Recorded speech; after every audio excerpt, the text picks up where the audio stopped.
भाई ब्रह्मलोक है कि नहीं, क्षीर सागर है कि नहीं, और क्या हमारे ब्रह्मांड का जन्म अरबों वर्ष पहले हुआ था? उस समय क्या था? आज हम आपको ले जाएंगे 14 अरब साल पहले, जहां हम आपको बताएंगे कि हमारा ब्रह्मांड उस समय कैसा था।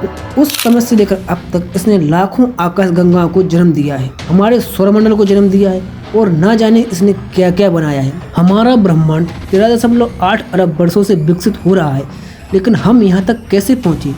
खैर दोस्तों, मेरा नाम राम है और आज हम 10 मिनट में ब्रह्मांड के इस पूरे इतिहास का पता लगाने की कोशिश करेंगे और समय में पीछे जाएंगे। तो बात करते हैं 13.8 अरब वर्ष पहले क्या हुआ, चलो जानते हैं।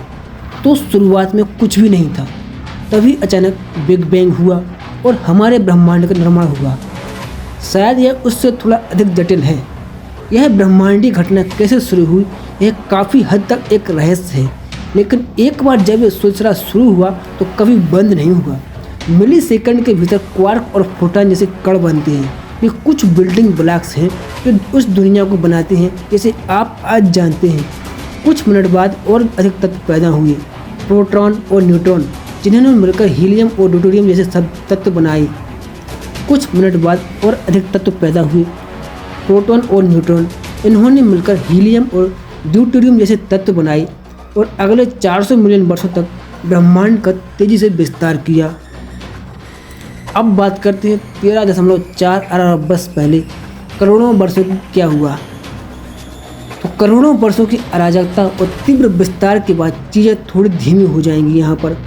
इससे हमारे ब्रह्मांड की पहली संरचनाओं का निर्माण शुरू हो जाएगा। इन संरचनाओं को उन घटकों के रूप में सोचें जो हमारे सितारे, आकाशगंगाओं और यहाँ तक कि पृथ्वी जैसे ग्रहों को बनाते हैं। इसके बाद हम हीलियम और हाइड्रोजन से बने प्राइमोर्डियल गैस बादलों का निर्माण कर देखते हैं। ये दो तत्व हैं जो पहले बनाए गए थे। ये गैस बादल गुरुत्वाकर्षण बल के माध्यम से लाखों वर्षों में एक साथ खींचे गए हैं। एक बार जब वे एक साथ आए तो लाखों वर्षों में वे धीरे धीरे और घने होते गए। लेकिन आइए हम आपको इसकी गति देकर और तेज से आगे ले जाते हैं और बताते हैं कि क्या हुआ। तो अब बात करेंगे हम 13 अरब साल पहले की। उस समय क्या था? जैसे जैसे हमारे गैस बादल करीब और घने होते जा रहे हैं, वे गर्म भी होते जा रहे हैं। एक बार जब इनमें से किसी एक बादल का केंद्र 10 मिलियन डिग्री केल्विन तक पहुंच जाता है तो यह अचानक जल जाएगा, जिससे एटॉमिक फ्यूजन नामक प्रक्रिया का निर्माण होगा। हाइड्रोजन परमाणु मिलकर हीलियम बनाएंगे, इससे अविश्वसनीय मात्रा में ऊर्जा निकलेगी और तब हमारे ब्रह्मांड में अचानक पहला सितारा पैदा होता है। लेकिन ये अकेला नहीं है।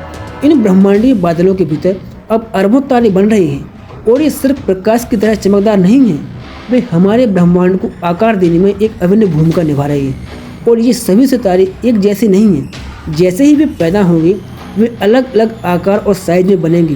कुछ विशाल नीले दानव होंगे जबकि अन्य छोटे लाल बौने होंगे। एवं यहाँ पर केवल उनका आकार भी भिन्न नहीं है, सितारों का जीवन काल भी अलग अलग होता है। कुछ लाखों वर्षों तक जीवित रहते हैं जबकि अन्य खरबों वर्षों तक जीवित रहते हैं। और जैसे जैसे हम इन तारों का निरीक्षण कर रहे हैं, कुछ दिलचस्प घटित हो रहा है। इन सितारों को अकेले में अंतरिक्ष में छोड़ना पसंद नहीं है, वे एक साथ समूह बनाना चाहते हैं। और ऐसा ही होता है कि जब ये तारे गैस, डार्क मैटर और धूल जैसे अन्य कणों के साथ गुरुत्वाकर्षण बलों के कारण एक साथ समूहित होते हैं तो वे आकाशगंगाओं का निर्माण करते हैं। मिल्की वे और एंड्रोमेडा जैसे आकाशगंगाओं का निर्माण इसी प्रकार हुआ था, लेकिन यह अगले कुछ वर्षों तक नहीं रहेगा। तो अब बात करते हैं 12.5 अरब वर्ष पहले क्या हुआ था। दोस्तों, सैकड़ों लाखों वर्षों में ब्रह्मांड का विस्तार जारी रहा। अधिक से अधिक आकाशगंगाएं बनी और वे आकर्षक तरीकों से विकसित होने लगी। एक सामान्य विषय में जो हम अपनी यात्राओं के दौरान देख रहे हैं, आकाशगंगाएं एक दूसरे की ओर आकर्षित होने लगीं।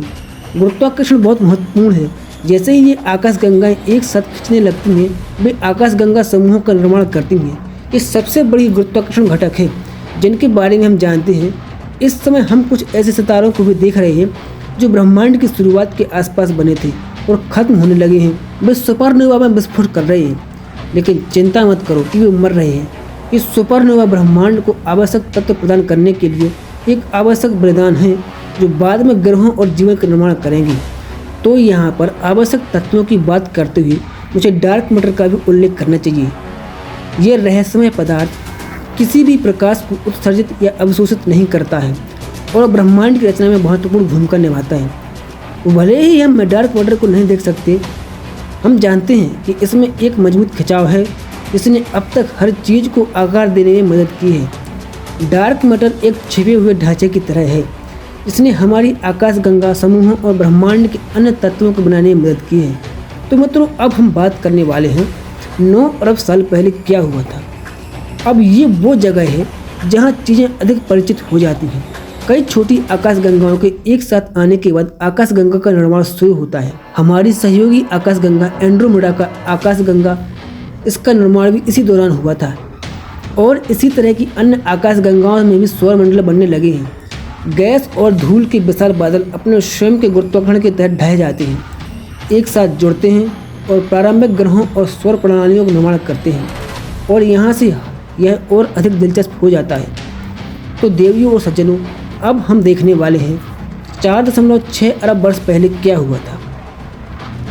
ठीक है, हम कुछ अरब वर्षों से दूर हैं और उस दौरान ब्रह्मांड का विस्तार जारी रहा था। अधिक सौरमंडल की आकाशगंगाएं बनी और बहुत अधिक तारे बने हैं। तारों की बात करें तो संभवतः पूरे अंतरिक्ष में सबसे महत्वपूर्ण तारा हमारा सूर्य ही पैदा हुआ है। हमारे सूर्य के जन्म के बाद अतिरिक्त गैस और धूल के कण उसे घेर लेते हैं। समय के साथ ये कण एक साथ चिपकते हैं और अंततः बड़े और बड़े होते जाते हैं और यह प्रक्रिया ग्रहों का निर्माण करती है। उन ग्रहों की शुरुआत जिन्हें हम आज अपने सौरमंडल में जानते हैं।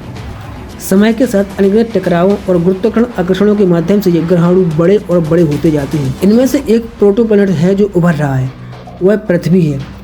इसकी वृद्धि एक महत्वपूर्ण घटना द्वारा मानी जाती है। मंगल ग्रह के आकार का एक पिंड, जिसे थिया के नाम से जाना जाता है, हमारे ग्रह से टकराता है, जिससे वह बनता है जिसे अब हम पृथ्वी और हमारा चंद्रमा कहते हैं। आकाशीय पिंडों की इसी तरह की टक्करों से अन्य चट्टानी ग्रहों का निर्माण होता है, जिन्हें हम आज जानते हैं बुध, शुक्र और मंगल इत्यादि के नाम। अंतरिक्ष के ठंडे क्षेत्रों में सूर्य से भी और दूर बृहस्पति और शनि जैसे दिग्गज बन रहे हैं। अब हमारे चट्टानी ग्रहों पर दोबारा गौर करने पर भी आज की तुलना में काफ़ी अलग दिखते हैं। जितना मुझे याद है वे उससे कहीं अधिक सहज हैं। ठीक है, जिसे देर से भारी बमबारी के रूप में जाना जाता है, उसके घटित होने के लिए बस कुछ और मिलियन वर्षों तक प्रतीक्षा करें। इस ब्रह्मांडीय घटना में बड़े पैमाने पर क्षुद्र ग्रहों ने इन चट्टानी ग्रहों को मारा। आज वे कैसे आकार ले रही हैं, इसमें इसने बहुत बड़ी भूमिका निभाई है। 3.5 अरब साल पहले क्या हुआ था, अब चलो हम वो भी जान लेते हैं। अब हमें ये जानने का वक्त आ गया है। अरबों खरबों वर्षों के बाद अंततः हम अपने ब्रह्मांड में जीवन को प्रकट होते देखना शुरू करते हैं। लेकिन ये बहुत उत्साहित मत होइए। ये सरल एक कोशिकीय जीव हैं जिन्हें प्रोकैरियोट्स के नाम से जाना जाता है। उनमें आज जीवन के लिए कई आवश्यक सुविधाओं का अभाव है, लेकिन फिर भी वे हमारे विकास का एक महत्वपूर्ण हिस्सा है। वर्तमान में आपके शरीर पर उनमें से खरबों जीवित हैं। इसके कुछ ही समय बाद पृथ्वी पर ऑक्सीजन दिखाई देने लगती है और इसी तरह बहुकोशिका वाले जीव भी दिखाई देने लगते हैं। पृथ्वी की जलवायु आकार लेने लगती है और हम ओजोन परत की शुरुआत देख रहे हैं, जो अंतरिक्ष से हानिकारक विकिरण से जीवन की रक्षा करती है। तो दोस्तों, 600 मिलियन वर्ष पहले क्या हुआ था, ये भी जान लेते हैं। तो अब थ्योरी कुछ ऐसा बताती है कि कुछ अरब वर्ष और बीत गए और बहुत कुछ घटित हुआ है।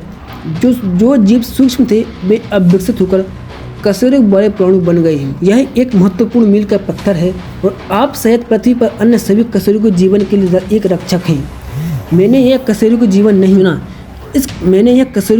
चुना, इस कशेरुक जीवन ने मुझे चुना। और तो और इस दौरान और भी बदलाव होते हैं। पौधे विकसित हो रहे हैं और महाद्वीप घूम रहे हैं। तो 200 मिलियन वर्ष पहले क्या हुआ वो भी पता कर लो। चलो भाई, तो ये है सरीसृपों और पेंजिया का युग, लेकिन इसकी अपनी कमियां भी थीं। एक सामूहिक विलुप्ति की घटना घटित होती है। इसमें एक एस्टेरॉयड धरती से टकराता है और डायनासोर और स्तनधारी सबको खत्म कर देता है।